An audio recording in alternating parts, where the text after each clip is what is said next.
Hi, chef and ഷെഫറ്റിൻ്റെ ഇന്നത്തെ എപ്പിസോഡിലേക്ക് എല്ലാവർക്കും സ്വാഗതം. നമ്മുടെ ഇന്നത്തെ റെസിപ്പി മട്ടൺ കൈമയാണ്. നമ്മളുടെ സ്റ്റാർ ക്ലാസിക് റെസിപ്പി. ഇത് എല്ലാവർക്കും വളരെ ഇഷ്ടപ്പെടും. മട്ടൺ അധികമൊന്നും ഇഷ്ടമല്ലാത്ത കുട്ടികൾക്ക് വരെ ഇങ്ങനെ ഉണ്ടാക്കി കഴിഞ്ഞാൽ അവരത് കഴിക്കുന്നതായിരിക്കും. നമ്മൾക്കതെങ്ങനെയാണ് ചെയ്യുന്നതെന്ന് നോക്കാൻ വരൂ. അതിനു മുമ്പായി ഇതുവരെയും ചാനലിലേക്ക് സബ്സ്ക്രൈബ് ചെയ്യാത്ത വ്യൂവേഴ്സ് ഉണ്ടെങ്കിൽ തീർച്ചയായും സബ്സ്ക്രൈബ് ചെയ്തേക്കണേ. അതേപോലെ തന്നെ നോട്ടിഫിക്കേഷനായി ബെല്ലൈക്കൺ ടാപ്പ് ചെയ്യുക. വരൂ, നമുക്കിനി ഇതിൻ്റെ ഇൻഗ്രീഡിയൻസിലേക്ക് കടക്കാം.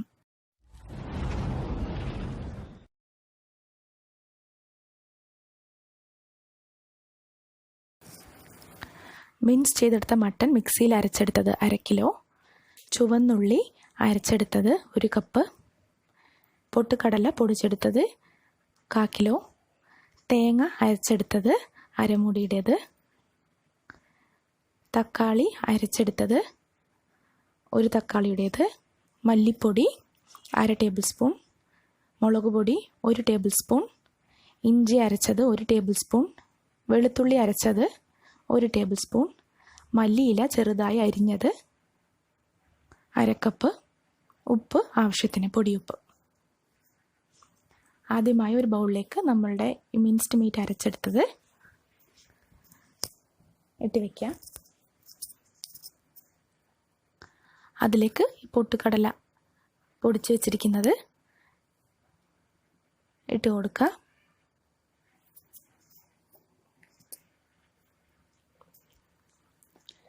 തേങ്ങ അരച്ചത് ആഡ് ചെയ്യുക. ഈ തേങ്ങയുടെ നിറം ചെറുതായി മാറിയതാണ്. അത് ആദ്യം മിക്സിയിൽ തക്കാളി അരച്ചതിന് ശേഷം തേങ്ങ അരച്ചത് കൊണ്ട് ഇങ്ങനെ ആയിപ്പോയതാണ്. ചുവന്നുള്ളി അരച്ചത് അതും ഇട്ട് കൊടുക്കുക.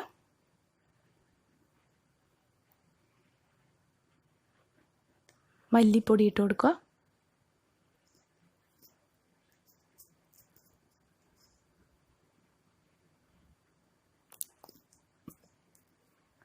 മുളക് പൊടി,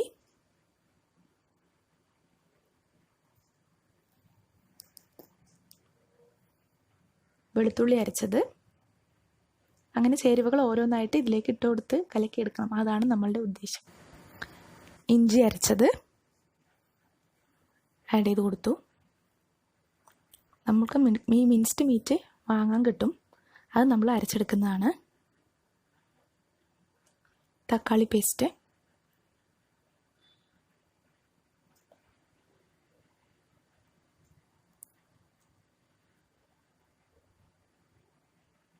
ഉപ്പ് ആവശ്യത്തിന്. ഇപ്പോൾ കുറച്ച് ആഡ് ചെയ്ത് കൊടുക്കുക. എല്ലാം കുഴച്ചെടുത്തതിന് ശേഷം നമുക്ക് ടേസ്റ്റ് ചെയ്ത് നോക്കിയിട്ട് ആവശ്യമുണ്ടെങ്കിൽ വീണ്ടും നമുക്ക് ആഡ് ചെയ്ത് കൊടുക്കാം. പൊടിയായി അരിഞ്ഞു വെച്ചിരിക്കുന്ന മല്ലിയില വിതറി കൊടുക്കാം.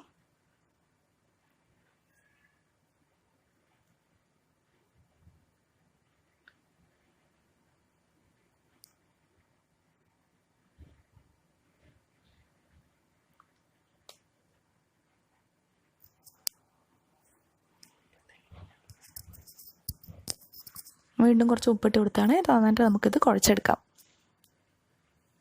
ഇപ്പോൾ ഈ മിൻസ്ഡ് മീറ്റിൻ്റെ കാര്യം പറഞ്ഞപ്പോൾ നമുക്ക് റെഡിമെയ്ഡായിട്ട് സൂപ്പർ മാർക്കറ്റ്സിൽ നിന്ന് വാങ്ങാൻ കിട്ടും. അതുപോലെ നമുക്ക് ഇറച്ചിക്കടയിൽ പോയിട്ട് കൈമയ്ക്ക് വേണ്ടതെന്ന് പറഞ്ഞാൽ അവർ കൊത്തിയരിഞ്ഞ് തരും. അത് കൊണ്ടുവന്ന് കഴുകി നന്നായി വാർത്തെടുത്തതിന് ശേഷം വേണം നമ്മളിത് അരച്ചെടുക്കാൻ. അല്ലെങ്കിൽ അത് നമ്മൾ കഴുകി ഉടനെ എടുത്ത് അരയ്ക്കുകയാണെങ്കിൽ അതിനകത്ത് വെള്ളം നന്നായിട്ടുണ്ടാവും. അപ്പോൾ അത് നന്നായി കുഴഞ്ഞു പോകും നമ്മുടെ ഈ മസാലക്കൂട്ട്. നമുക്ക് നന്നായി മസാല എല്ലാം അവിടെ എത്തുന്ന പോലെ നന്നായി കുഴച്ച് കൊടുക്കാം. കയ്യിൽ തന്നെ ചെയ്യുന്നതായിരിക്കും അതിൻ്റെ സേഫായ രൂപം. സ്പൂണിലോ മറ്റോ ചെയ്യുകയാണെങ്കിൽ എല്ലാവിടെയും മസാല എത്തില്ല. നമ്മൾ നന്നായി മിക്സ് ചെയ്ത് എടുക്കുന്നതിലാണ് അതിൻ്റെ ടേസ്റ്റ് ഇരിക്കുന്നത്. ഇതിലേക്ക് വേണമെങ്കിൽ ഒരു 2 നുള്ള് സിന്നമൺ പൊടി ഇട്ട് കൊടുക്കാം, പട്ടയുടെ പൊടി. അതൊരു ടേസ്റ്റായിരിക്കും. അതിനുശേഷം ഇത് നമ്മൾ ഫ്രിഡ്ജിൽ എടുത്ത് വയ്ക്കുക ഒരു 1/2 മണിക്കൂർ. അതിന് ശേഷമാണ് നമ്മളിത് പൊരിക്കാൻ പോകുന്നത്.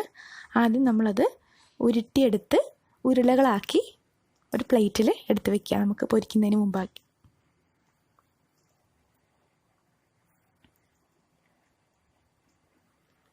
നിങ്ങൾക്ക് ബോൾസ് വേണ്ട എങ്കിൽ നിങ്ങൾക്ക് തട്ടിയെടുക്കുകയും ചെയ്യാം. ഒരു കട്ട്ലൈറ്റിൻ്റെ പോലെ ചെറിയൊരു വലിപ്പത്തിൽ.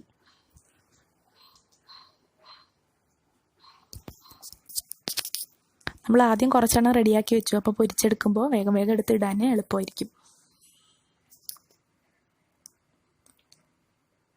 നമ്മൾ ചീനച്ചട്ടി അടുപ്പത്ത് വെച്ച് നന്നായി ചൂടായ ശേഷം അതിലേക്ക് എണ്ണ ഒഴിച്ച് ചൂടാക്കുക. നമ്മളിവിടെ ഡീപ്പ് ഫ്രൈ ആണ് ചെയ്യുന്നത്, അപ്പോൾ കുറച്ച് കൂടുതൽ എണ്ണ എടുത്തിട്ടുണ്ട്. എണ്ണ നന്നായി ചൂടായി വരട്ടെ.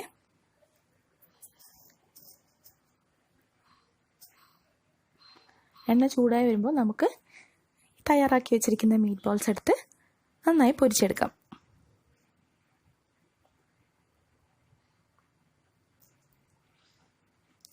നമുക്ക് ഈ ഉണ്ടാക്കി വെച്ചിരിക്കുന്ന കൂട്ട് ഫ്രിഡ്ജിലെടുത്ത് വെച്ച് ഒരു 2 days ഒക്കെ ഉപയോഗിക്കാം.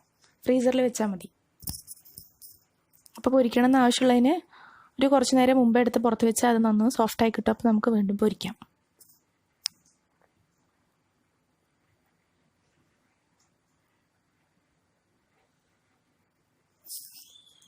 എണ്ണ നന്നായി ചൂടായിട്ട് ഇടുമ്പോൾ ഇതുപോലെ നല്ല പത വരും.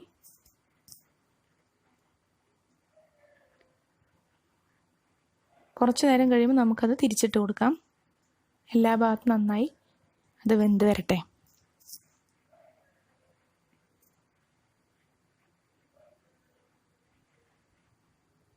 ഇടയ്ക്കിടയ്ക്ക് ഇങ്ങനെ ഇളക്കിയിട്ട് കൊടുക്കണം, അല്ലെങ്കിൽ ഒരു ഭാഗം കരിഞ്ഞും മറ്റേ ഭാഗം വേകാതെയും പോകും. കാരണം നമ്മൾ ഇട്ടിരിക്കുന്നത് ബോൾസ് ആക്കിയിട്ടാണല്ലോ.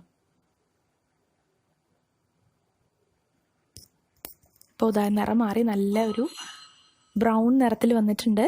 ഇത് കാണുമ്പോൾ നമുക്ക് മനസ്സിലാവും നമ്മുടെ മട്ടൻ കൈമ റെഡി ആയിട്ടുണ്ട്. നമുക്കത് കോരിയെടുക്കാം. Direct serving.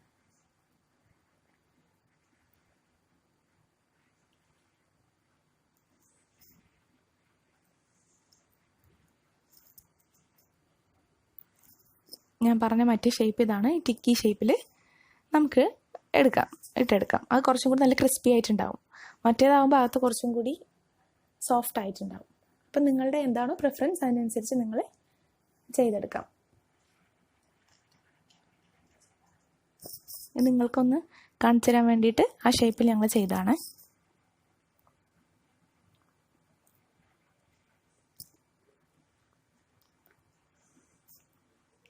നമുക്കിത് ചോറിൻ്റെ കൂടെ കഴിക്കാം, നെയ്ച്ചോറിൻ്റെ കൂടെ കഴിക്കാം, അല്ലെങ്കിൽ നമുക്ക് വെറുതെ ഒരു എക്സ്ട്രാ ഡിഷ് നമ്മുടെ വിരുന്നുകാർക്ക് മുമ്പിൽ ഒന്ന് സ്റ്റാർ ആവാൻ വേണ്ടി വെച്ച് കൊടുക്കാൻ വേണ്ടി ചെയ്യാം. ഈവനിങ് സ്നാക്കായിട്ട് കുട്ടികൾക്ക് ഉണ്ടാക്കി കൊടുക്കാം, നിങ്ങൾക്കും കഴിക്കാം ചായയുടെ കൂടെ മറ്റോ.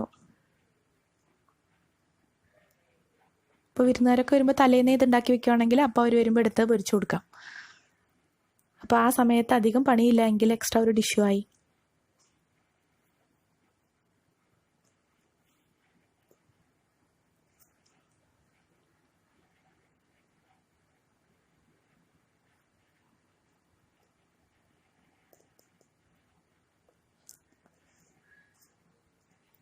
അത് നന്നായി മുരിഞ്ഞ് വരുന്നുണ്ട്. ഇപ്പോൾ ഇത് ഓൾമോസ്റ്റ് റെഡിയായി കഴിഞ്ഞു.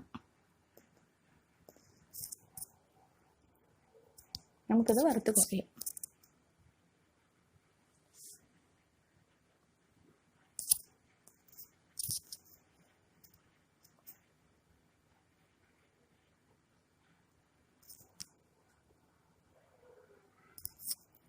നമ്മുടെ കൈമ റെഡിയായി കഴിഞ്ഞു.